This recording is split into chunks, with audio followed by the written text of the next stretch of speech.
The Fender Blues Jr. is something of a paradox of an amplifier. People either love it or they hate it. It's extremely reliable and yet it's cheaply made. It's awesome, but it leaves a lot to be desired. So what do you make of an amp like this that you find everywhere, that seem to be constantly on the used market, always on sale, always coming out with a new version? What you do is you learn about the history, you try out a bunch of different versions, and you figure out the best way to dial them all in. I'm Jack Fossett, and this is Blues Junior 101.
Hey everyone, welcome to the channel and welcome to Blues Junior 101. We are going to talk about the history of Fender's modern classic amplifier that has been hotly debated pretty much since it came out. Is this a good amp? Is this a lousy amp? Is this reliable? Is it not? What is the deal with this amplifier? The story of how it came to be is actually very, very interesting. And so we're going to go back to the beginning and really set the stage for where this amp came from, what led to its popularity, and how has it changed over the years. Now, I have 4 Blues Juniors that I'm going to share with you in this video that all represent unique times or unique models or sort of alternate versions in the history of this circuit. But before that, we're going to go all the way back to the 1980s, which was a huge transitional decade, not only for Fender, but for music in general, right? By the 1980s, many genres had splintered off from the pop music and rock and roll explosion in the late 50s and the early 60s. Everything had kind of branched off. Now, the ones that were carrying the most weight, things like pop and hard rock, they had reached extremely excessive levels, right? In rock and roll, you had the height of hair bands, big stacks, leather pants, massive hair. And then, of course, when you get to pop music, you've got synthesizers, you've got digital production. And anytime you get to an excessive level with music, there's always a backlash. And the backlash usually goes back to an interest in something rootsy. So in the 80s, you also have the rise of the Stray Cats and Brian Setzer. You have Mark Knopfler and Dire Straits bringing Scottish-British element to rock and roll music. And you have a massive surge in the popularity of blues with guys like Jimmy Vaughan, and I think he had a brother too or something like that. That's a joke. I made a joke in Tele 101 that went right over everyone's head. So now I have to, it's not as funny if I have to explain it. It's Stevie Ray Vaughan. Anyway, I'm going to go right on. So with a massive resurgence in blues, that's going to lead to new marketing avenues for all the guitar producers. Now, let's talk about Fender, because Fender went through enormous changes in the 1980s. At the beginning of the decade, you were in the waning days of the CBS era. Now, the CBS era is generally considered kind of a colossal failure in the history of Fender. However, they did do some significant things, including at the very end. Like they instituted the American Vintage Reissue series. There was the start of Fender Japan. You also had the rise of Squier. And they, for a short while, worked with Paul Rivera on making multi-channel amplifiers to compete with rising companies like Mesa Boogie. Now, the guitar quality in general by the end of CBS was pretty low, and they were getting done with the brand. This also led to the rise of things like PRS. Never thought that their rivalry would go anywhere at that point in time. That's neither here nor there right now. In 1985, Fender is sold from CBS, and the new ownership decides to really take Fender into the modern era. Now, with the changes in music, they also saw a huge boost in interest in the vintage guitars, not only because the vintage guitars are very romanticized as they were made at a much higher level and they represented kind of a better time in both music and culture. Remember, we're also in the end days of the Cold War, and everything in the world seemed on edge. This is what the story of Back to the Future is about. Mid-1980s, wouldn't it be great if we could go back to a simpler time? That's where the entire plot of that movie came from, and this was reflected in guitar products. People were interested in vintage gear. So by the early 90s, Fender started reissuing their classic amplifiers, including the 59 Bassman, of which I actually have an original run 1990 59 Bassman, which also, several, as far as I know, were sent to Stevie Ray Vaughan, which he did use and try out before he was killed. They also reissued the 65 Twin Reverb and a number of others. But there was also a rising need for budget-friendly gear, and so Fender started to experiment with new amplifiers that would give you modern features, more like what the Rivera amps did, but do it in an inexpensive way that also visually and tonally reflected their old amplifiers. So in 1993, they released the Blues Deluxe, the Blues DeVille, and the Pro Junior. And these were intended as gigging guitar player amplifiers, something that your average player in a band, young person in their 20s, could afford to take out and gig with and really get their hands dirty with. Now, the Pro Junior was the most unique of those because it was the most actually like a vintage amp. It was just a small box with a volume and a tone knob, a single 10-inch speaker, and 15 watts, very much like some of Leo Fender's early Tweed amplifiers. But they used the Pro Junior as a platform to build something that would bridge the gap between these sort of multi-channel amps and something much more like what Leo would have made in the 1950s. And in 1995, Fender released the Blues Junior.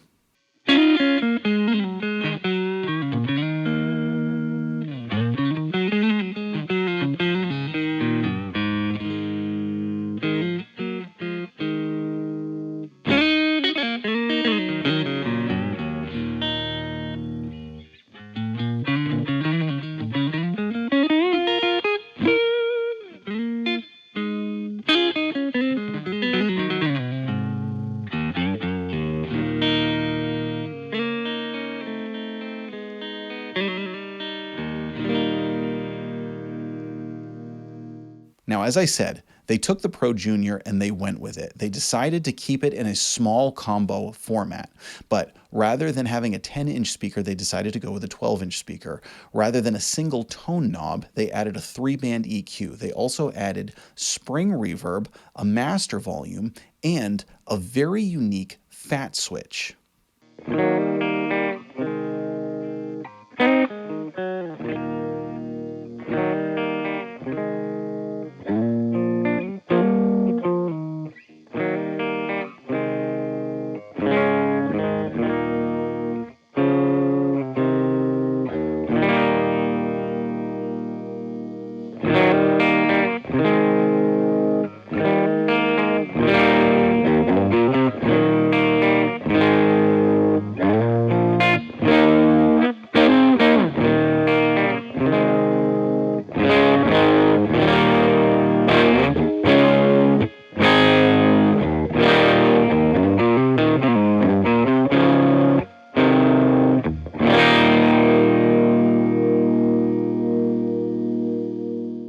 Now, the fat switch gives you a boost in not only the EQ, but also the volume and the gain.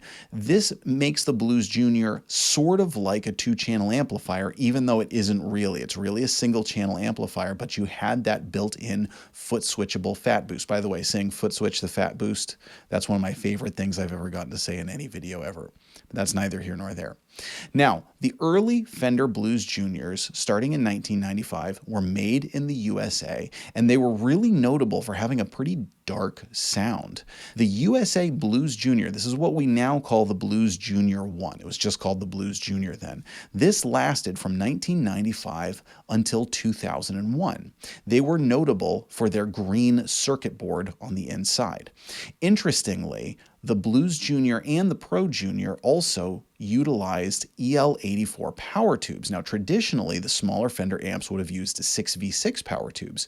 And there are a number of things that could have contributed to this, not the least of which is the fact that EL84s were inexpensive and very plentiful, 6V6s being more expensive, and they were using the 6V6s for more of the vintage reissue amplifiers. It also gave the amps a little bit of a different tonal characteristic, particularly something like the Blues Junior, where at 15 watts you can frequently get it to the place where the power tubes are actually warming up and contributing to the tone. And it gave them this harmonically rich mid-range punchiness that they have become, let's say, infamous for. We're going to talk about that in a few minutes. Now, in 2001, Fender moved production of the Blues Junior to Mexico, but they also changed the circuit. This is where you start seeing the cream circuit boards and a noticeably brighter circuit with also changes in the reverb. The original reverb, pretty subtle. This one, the Mark II, lasted from 2001 until 2010. Now, in 2010, they made another series of improvements to the amp, including something called the Sparkle circuit, which brightened up the amplifier even more. And this became the Blues Junior 3, which is one of the most notable Blues Juniors in Blues Junior history.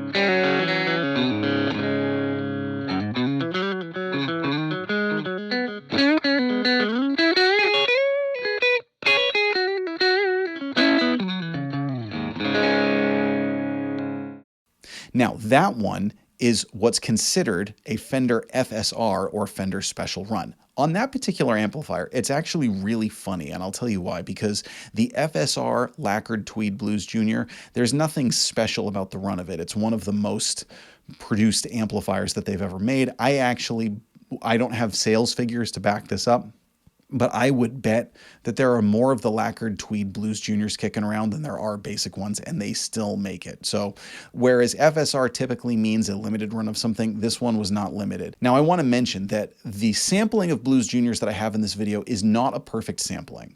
I don't have a Blues Junior 2 here. I actually have two 3s, which we're going to talk about again in a minute, and I also have a 4, whereas both of the 3s and the 4 are limited edition ones. But again, I want to go back to saying that there are so many limited edition amplifiers out there, probably just as many as the standard. Now, speaking of limited edition models, Fender has gotten a lot of mileage out of the Blues Junior circuit, including the Lacquered Tweed, as well as multiple other various colored Tolex coverings, which frequently were accompanied by upgrades in the speaker. The early ones were the Eminence design Fender speakers. In ones like the Lacquered Tweed Blues Junior, which you've just heard, it has the Jensen C12N, again, one of the most popular of the Blues Junior amplifiers out there. They have often done ones with Eminence Ragin' Cajun speakers, with Eminence C-Rex speakers. They have done ones with Celestion greenbacks, creambacks, you name it, they have done it. And they've even released some extremely high-end models like this one you're about to hear. This is the Woody Tequila Sunset Blues Junior amplifier.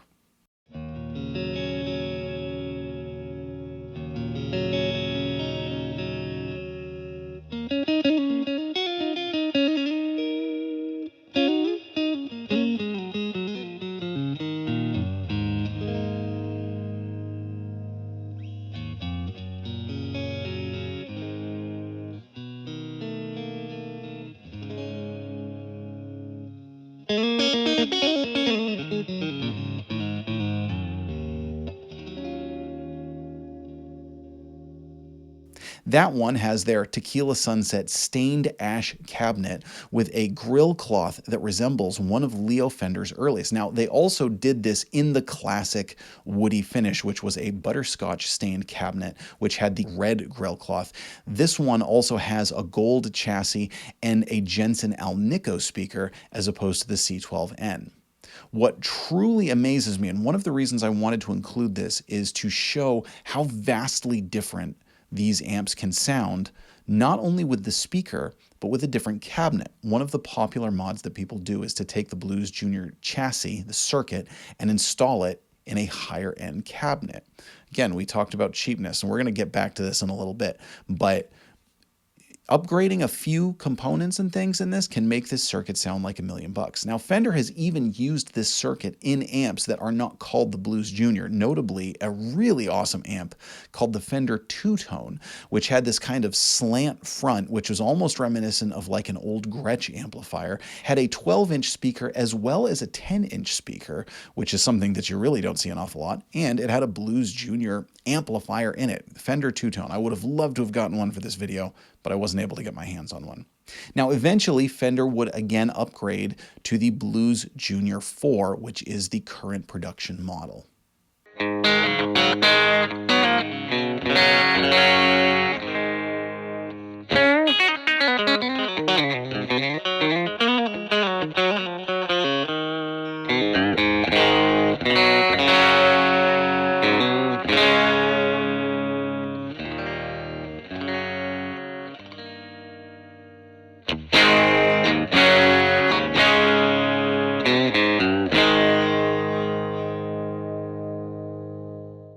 Now that one is an FSR Blues Junior, and this one really is a Fender special run. This one has the Sonic Blue Tolex, and it has an Eminence Rex speaker in it. Now the Rex is a very, very popular one in many of the FSR models, including a number of others with different colored Tolexes. And last year they released a similar one with a Western Tolex to celebrate its 30th anniversary. So now that we've introduced the models, I want to do a direct comparison of all of these to hear what kind of difference they are. Again, I'm going to mention this is not a perfect sampling. I have a standard USA Blues Junior 1. Again, wouldn't have been called the 1. I do not have a Blues Junior 2. The two Blues Junior 3s that I have are limited edition, not really limited edition, and extremely limited edition. And Fender did a number of others. There was a famous whiskey barrel one that was made of old whiskey barrels. They've done really gone to town with this circuit. And then again, I have a Blues Junior 4, which is an FSR. Now, I will go back to say that both the 4 and the 3, I think the limited edition ones are probably just as, if not more popular than the standard version, but they are unique in their own right. So we're going to do 3 different back-to-back samplings of these amplifiers with the EQ all set exactly the same at 7 across the board and various different levels of gain. Now, we're going to start with a clean, mostly clean tone. And for this, I'm going to utilize one of what's kind of broadly accepted as people's favorite trick with the Fender Blues Junior, which is to turn the master volume all the way up, effectively turning your volume knob into more of like a vintage style amp. You just turn it up and you get the volume that you get. And if you get it loud enough, you get some gain. Now, it's important to mention that when you do this, it doesn't bypass the master volume. This is not something that I really do all the time. Personally, it's a fine trick to do. It makes the amp a little bit edgier, a little bit punchier, but the master volume is still in the circuit. It doesn't, completely come out of the circuit, but it's a great way to simplify it and to really make the Blues Junior feel like a vintage amplifier. So we're going to hear these all back to back with the EQ at 7 so that you can really kind of get a feel for the tonal differences between each of these models.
Right, now we're going to go back to back, and we're going to listen to each of these at a slightly edge of breakup. Now for this, I've got the master volume backed off a little bit and the volume up at 7 with the fat boost on.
All right, lastly, you can get a lot of crunch, a lot of drive out of these amplifiers.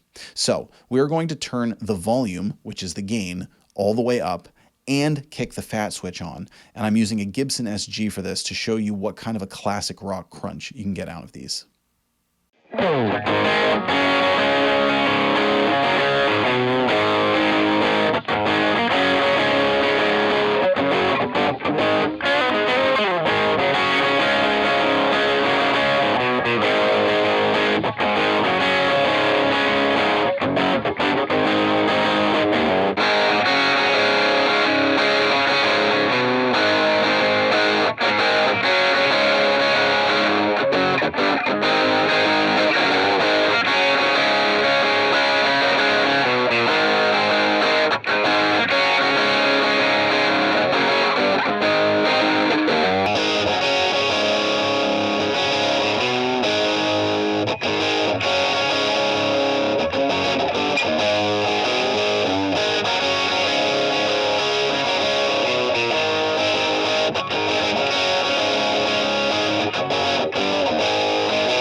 So I have to be perfectly honest. I have played Blues Juniors for decades. I have owned a lot of them. And I was really shocked at how different each of them sound. Because I think unless you play them back to back, they do all kind of sound like a Blues Junior. You know, they have more similarities than they do differences. And when you're plugging into one, you kind of feel like, hey, it's a Blues Junior. You know, so it's like I owned a USA Blues Junior back in 2009. for a short while. I've owned multiple of the Lacquered Tweed 3s. This is the second Blues Junior 4 that I've owned. I've never owned one as nice as this woody Tequila Sunset one. This one's just stunning. But, you know, anytime I owned one or played one, again, I rarely ever plugged them in back to back to see what the difference is. Some of these sound like completely different amplifiers when you do that. Now, this is not the optimal way to dial any of them in. It's just kind of a neutral EQ setting to really show off the differences in the circuit. So what I am going to do now is show you the way that I like to dial each of them in. Now I want to make a brief statement on EQ here, because one of the things you're all going to notice is that I have the mids turned back in a lot of these samples. Obviously not in the back-to-back clip, but in the earlier samples and in the samples coming up. I've got the mids way back when I'm sharing some of this with you. I did an entire video on this several years ago, which has actually been one of my best performing videos ever, believe it or not, on how to get a great sound out of a Fender Blues Junior. One of the biggest complaints about this amplifier is that it's very, very boxy sounding. It's too mid-rangey, it's too boxy. And I noticed this particularly when I did another one of my best performing videos ever, which was a shootout between a Blues Junior and a Fender Princeton Reverb. And even at fairly neutral settings, the Blues Junior was super, super warm and mid-rangey, whereas the Princeton, as one of the Fender Blackface amps, sounded much more noticeably scooped. And I thought, you know, I bet you could make a Fender Blues Junior sound more like a Princeton if you just pulled the mids back. So I did, and it sounded amazing. So I did a video about it. Hey, this is one of the best ways you can get an awesome tone out of a Blues Junior. What's the thing everybody hates? It's boxy, so turn the mids down. And as you can imagine, and as some of you are you're loading this up on your keyboard right now, I know that you are. This guy doesn't play live. Doesn't he know that it's mids that cut in a band setting? This is the statement that I want to make on EQ. First of all, that's a massive oversimplification, and to the point of actually sometimes being false. See, here's the thing. Mids don't really cut. Treble and upper mids cut. Lower mids make you sound woofy and muddy and terrible. Mid-range is actually a pretty vast frequency spectrum, and there are certain frequencies in there that help cut at the upper end, and others that help fill out your tone in a way that you can actually hear so that your guitar doesn't sound thin in the mix. But mid-range on its own just kind of sounds a little bit fat and undefined. The simple way to think about this is don't think about it from the amplifier, think about it from the guitar. What cuts better, a Telecaster or a Les Paul? I'm pretty sure everybody's going to say Telecaster. Which of those guitars is less mid-rangey? It's the Telecaster. Again, you need treble and upper mids to cut. Mid-range makes you not sound thin and weak along with your cut. The other thing to know about the Blues Junior is that it's inherently a mid-rangey amp. So even when you turn the mids knob down, it's still got a lot of mid-range just in the circuit. Again, this goes all the way back to the EL84s that we were talking about earlier. You really can't get a scooped sound out of this amplifier. It just doesn't have one. So by pulling out the mid-range, you're not limiting the amount of cut that you have, you're actually just decreasing the boxiness that everyone pretty much hates. So a good rule of thumb when you're dialing in a Blues Junior, and this is what I think is the best way to get a great tone out of this amplifier, is to start with the mids completely off and then just dial them up to the point where it sounds good. So look at 0 as your starting point, as opposed to most of us start with the knobs at noon, right? That's the big thing, knobs at noon. With the Blues Junior, start with the mids at 0 and then just bring them up to where you really need them. And I'll bet you'll be surprised at how much lower it is than you expect it would be. Now, the other thing about keeping the mids rolled back is that it gives you more freedom of use of the fat switch without making everything just sound completely excessive. So let's get into some of my favorite ways to dial in each of these models respectively. So we're going to start with the Blues Junior 1, the USA. Now again, this one is known for being a very, very dark amplifier.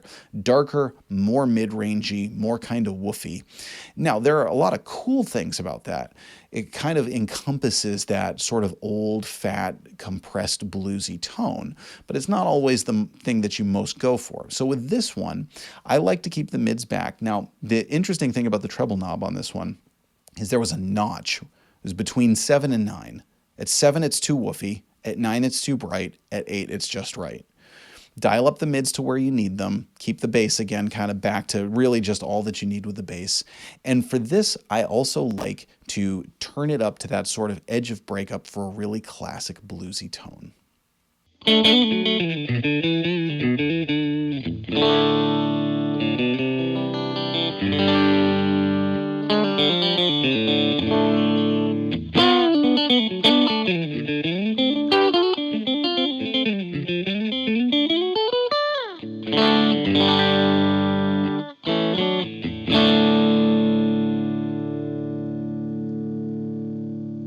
All right, now we're going to go to the Blues Junior 3, the Lacquered Tweed. Now, I'll be perfectly honest when I say sometimes this one is too much.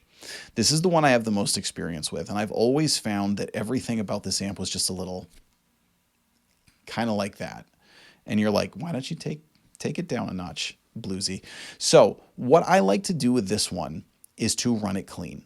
I think these can get a great clean sound, again, if you keep the mids back. Also, if you keep the reverb down, that's coming up soon.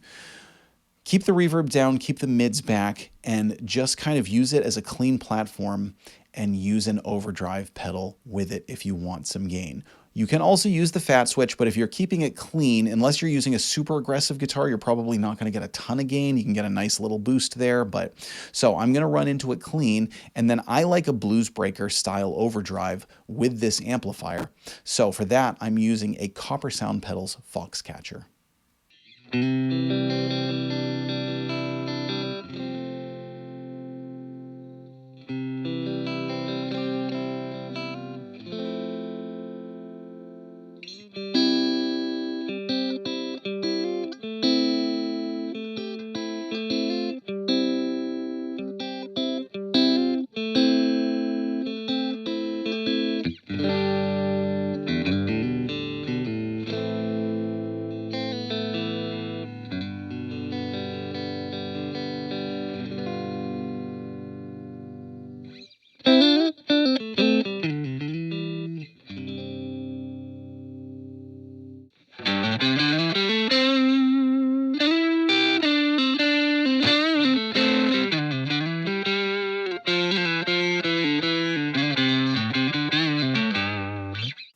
Now, the Blues Junior Woody, that's kind of a unique thing. For the Blues Junior 4, I will say, for all of Fender's faults, for all of their excessive renaming of models and re-releasing the same product, I will say that the Blues Junior 4 is the best Blues Junior, in my opinion, that they have released. They have actually listened to player feedback, and they have improved the circuit to something that is more all-encompassing of everything that you want this amplifier to be. I think the gain is better. I think the range on the knobs are better. And because of that, I feel more freedom to use the drive on the amp and to use my volume knob. So for this, I'm going to get it much more wide open. I'm going to actually use the fat switch, and I'm going to use my guitar's volume to get it clean or kind of an edge of bluesy breakup, but then also get a really, really nice grind as my bass tone.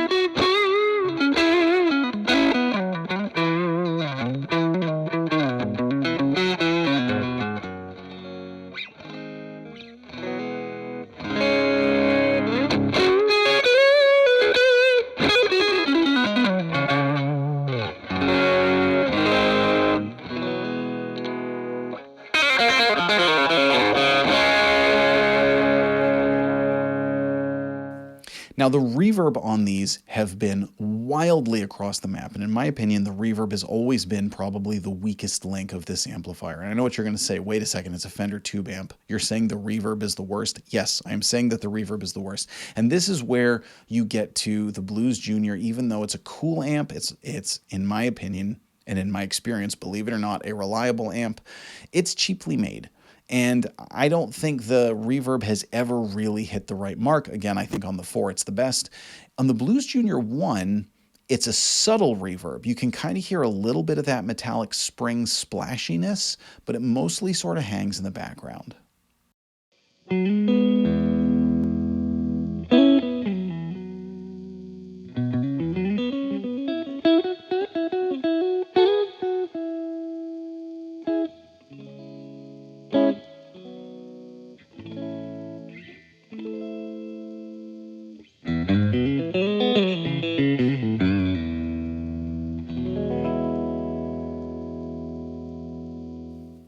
On the Blues Junior 3, the reverb is too much, in my opinion, and it sounded very, very vintage, very bright, very splashy, notably very reflective. And here's the problem, and I think this is the problem that a lot of players have had with it, is especially if you have the mids up, if you're using the fat switch, if you're using too much treble, and you've got the reverb up, all those harsh frequencies kind of, it's almost like they bounce around or get like reflected in the reverb, which just makes everything sound ugh. Now, if you want to get a really cool vintage surf tone on a clean sound, it's actually really good for that.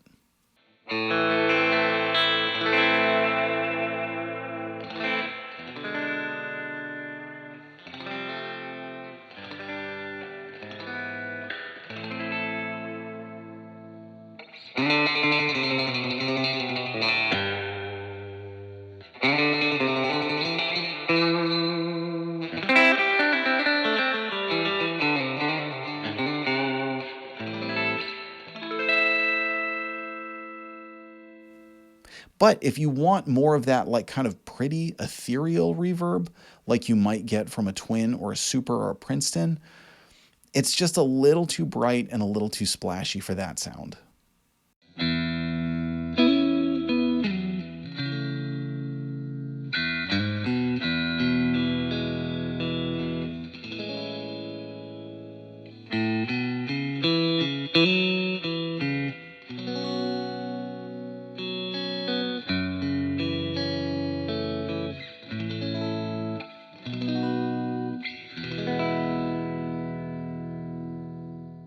Now, the Blues Junior 4, I do think, again, has the best reverb of all of them. It still leaves some to be desired. It's kind of halfway between the 1 and the 3. It's got more presence than the 1. It doesn't have the same bright splashiness as the 3. All in all, it's not the best reverb I've ever heard, certainly, and as a Fender amp, still something I'd want a little bit better, but it leaves a lot less to be desired than the others.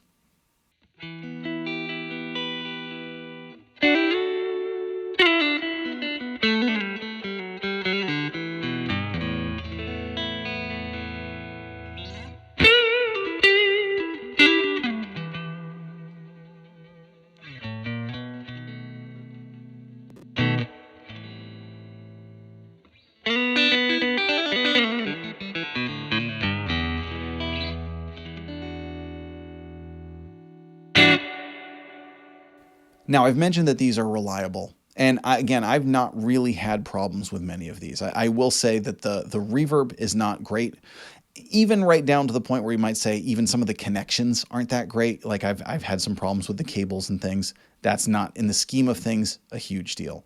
One of the biggest notable problems with the Blues Juniors is that they use a plastic input jack, and that can cause, if you get any kind of pull on it, the threads can sort of like strip right off, which can lead to the entire input jack needing to be replaced. That's actually currently the case on the Lacquered Blues Junior 3 that I have right now. It's functional, you know, I can plug it in and it works, but that input jack needs to be replaced. I have heard a lot of people say that there are other problems with them that I haven't experienced. I'm going to kind of give everyone the benefit of the doubt. Again, I've played these for years and not had any trouble beyond some of those small things. One of the notable missteps of Fender with these, though, is the bias. They've been notoriously biased too hot. Now, they kind of remedied that with the 4, but still not up to the place where it needs to be. So what a lot of players have said that I've seen is that they eat tubes. This is where I kind of sometimes have a hard time separating fact from fiction, because yes, that's a documentable thing that they're biased too hot. I've never had a Blues Junior blow a tube before, not once in my life. Now that does bring me to one of my last points, which is the easiest modification to make your Blues Junior sound better. And that is to swap the V1 preamp tube. Now, the Blues Junior has 12 AX7s and it has EL84s. The 12AX7s are a little bit much for this circuit, and traditionally the Tweed amps, Fender Tweed amps, which is kind of what this is modeled after. You know, obviously many of them are the black Tolex, but you would probably say this is more in line with a Tweed amplifier than anything else. Swap in a lower gain preamp tube in V1. And I want to share with you a quick example of this. Here's the Lacquered Tweed Blues Junior 3. First with a 12AX7 in V1, and then with a 12AT7 in V1.